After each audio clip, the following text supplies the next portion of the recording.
You're listening to Skeptoid. I'm Brian Dunning from Skeptoid.com. The Kelly-Hopkinsville Encounter.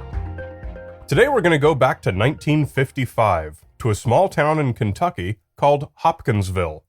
It was about 11 o'clock on a hot summer night when two cars sped up to the police station containing 5 adults and several children, all highly agitated and visibly frightened. "We need help," they told the police. "We've been fighting them for nearly 4 hours." They went on to describe what's become known to ufologists as the Kelly-Hopkinsville Encounter. Small alien creatures had come from a spaceship and were harassing the household, and the two families inside had been holding them off with gunfire since dusk. Faces had appeared at the window, one grabbed a man's hair, and any number of the little beings had been floating around on or near the ground, flying from tree to rooftop and evading capture. The story of an actual firefight motivated the police. 4 city police, 5 state troopers, and 3 deputy sheriffs from various jurisdictions, plus 4 military police from the nearby U.S. Army Fort Campbell, all descended upon the property ready to do battle. But by the time they arrived, the alien creatures were nowhere to be found. Hopkinsville is a small town in rural Kentucky, and Kelly is just a smattering of houses a few miles north on the highway. It's hardly changed in the half-century that has ensued. This part of Kentucky is green and flat, with not a knob or a hill of any kind as far as the eye can see. Plowed fields are separated only by greenery-choked hollows.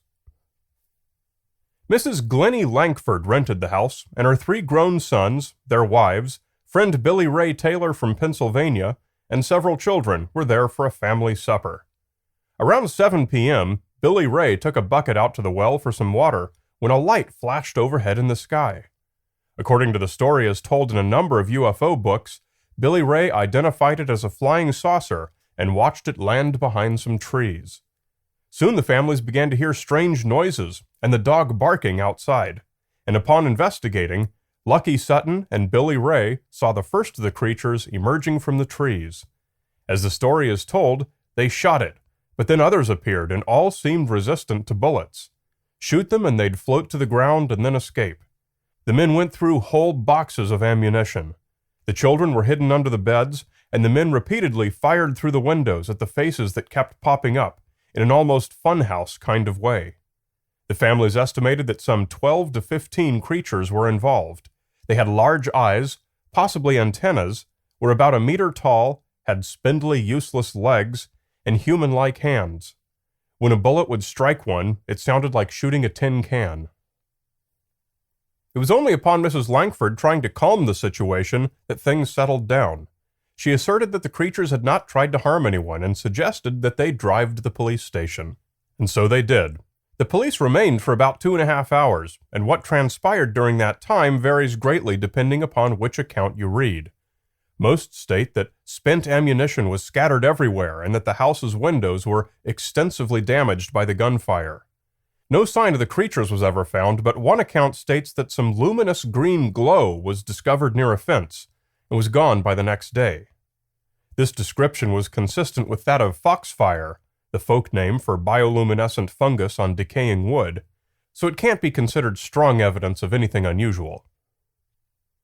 2 officers who returned in the morning were told by neighbors that the family had packed up and left to spend time in Evansville, Indiana, after reporting that the creatures had returned about 3:30 in the morning.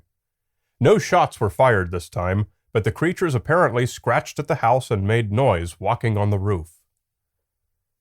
Ever since, the story has only grown. Like so many other alien stories we examine here on Skeptoid, the Hopkinsville case is often described as one of the best documented and most convincing.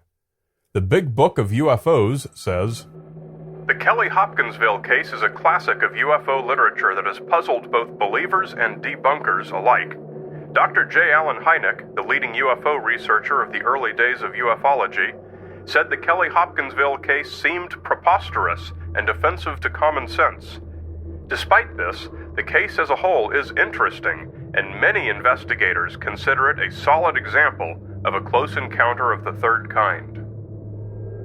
The first widely published skeptical work on the episode was done in preparation for the town of Hopkinsville's 50-year anniversary of the event, at their Little Green Men Festival in 2005.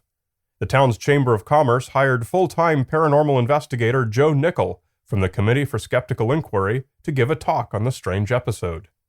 Joe did his homework, spending a number of days interviewing surviving witnesses and going through the town's old records and newspaper archives. In addition, the Kentucky New Era newspaper published a special 12-page supplement titled "It Came from Kelly" that included all of the paper's past reporting of the event, along with some retrospectives. Nickel's skepticism was well justified, in my opinion. One of the first things that struck me about this case is that there has never been any plausible reason to connect the bright light streaking overhead with the creatures.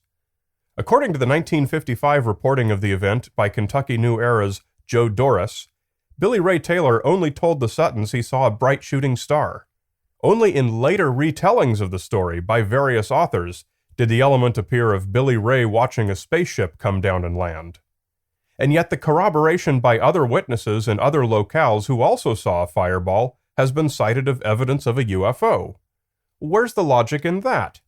Such reports are exactly what we'd expect to hear, and what we do hear every time there's a meteor over a populated area. The Kappa Cygnids is a minor meteor shower that was taking place at the time, part of the broader Perseids meteor shower. Even the Fort Campbell observers reported seeing it. Perhaps the facet of the story that is most strongly considered to be evidence of its factual, literal nature is the involvement of the United States Air Force. Previous authors have stated that the Air Force listed the encounter as unidentified, but rather than go on that, I wanted to see what it actually says in Project Blue Book. Blue Book's archives are available online and searchable, so I did a quick search for Hopkinsville. The only significant result I found came from the undated notes for a lecture on the Air Force's UFO program. On page 10 read the following. Hoaxes. One phase of operations which takes so much time and effort, not to say unlimited patience, is the constant flow of sightings found to be, or strongly believed to be, deliberate hoaxes. Many of these hoaxes are crude, others are devilishly clever. I should like to present only a few examples from our files, with a few comments regarding each. A list of named cases then follows, and the last item on the list is Hopkinsville Little Green Men case. Unfortunately, any accompanying slide or comments were not included, but it leaves little doubt as to what the Air Force's actual opinion of the Hopkinsville case is. And upon digging deeper, I found that there's good reason for the Air Force to have held a dismissive attitude toward the case. Despite what's claimed in virtually all the books, apparently the Air Force was never involved at all, at least so far as I could tell, and thus the lack of any in-depth description in Project Blue Book. The claim that Air Force investigators showed up the next day at Mrs. Langford's house has been published a number of times by later authors, but I could find no corroborating evidence of this. Reporter Joe Doris was there the following day in 1955 and met with Mrs. Langford, who had been shooing tourists away all day. The most notable thing he could find was that Mrs. Langford's daughter was having a lot of trouble holding her cat, which ripped up one of the screen doors. If Air Force investigators had been there as well, it seems probable that Doris would have reported the fact. The 4 military police who accompanied the police officers on the night of the event were from an Army base, not an Air Force base. Although I couldn't find any record of who called them or why, my assumption is that the police requested their assistance for their firepower upon hearing that a gunfight had been taking place. I find no reason to conclude that there was any official military acknowledgement of an alien invasion. Further, it turns out that the magnitude of the gunfire and panic has been egregiously exaggerated over the many tellings and retellings of the story. While in town for the 50-year festival, Joe Nickel examined the police reports, and the contemporary news reports can be read by anyone in the Kentucky New Era's 2005 supplement. It turns out that police found only a single hole in one screen consistent with a .22 bullet. Lucky Sutton had a shotgun, and Billy Ray Taylor had a .22 target pistol. There were plenty of neighbors within earshot during the event, and the only neighbor who reported hearing any shots fired heard only a grand total of 4, which he mistook for firecrackers and ignored. That's not to say the family wasn't genuinely frightened. I believe they were, and I believe their report to police was absolutely honest, and from the perspective of people who had undergone a traumatic ordeal. Lucky Sutton is described by ufologists as having been a rock-solid, no-nonsense kind of guy who would never make up a story.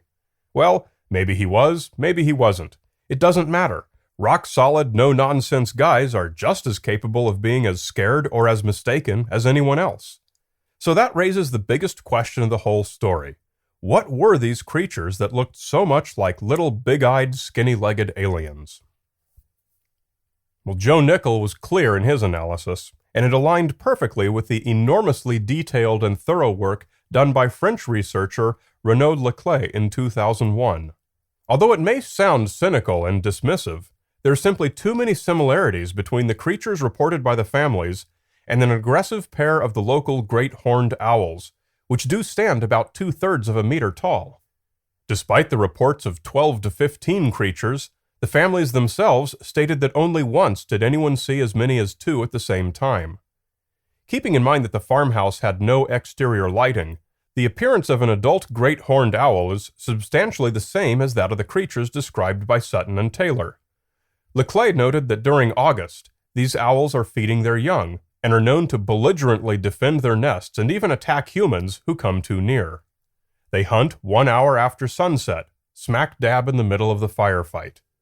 Nickell concluded, "In summary, allowing for the heightened expectation prompted by the earlier flying saucer sighting, and for the effects of excitement and nighttime viewing, it seems likely that the famous 1955 Kelly incident is easily explained by a meteor and a pair of territorial owls.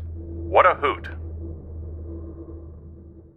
Could it really have just been owls? Well, of course, we'll never know. It's certainly one possibility, and it seems consistent with the reports. Another possibility is that strange creatures with unprecedented superpowers, never before or since sighted in the vicinity, with no evident motive, toyed with the Sutton clan one night in 1955. No evidence was found either way. This is one for the Folklore Files.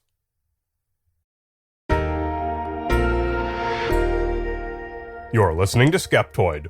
I'm Brian Dunning from Skeptoid.com.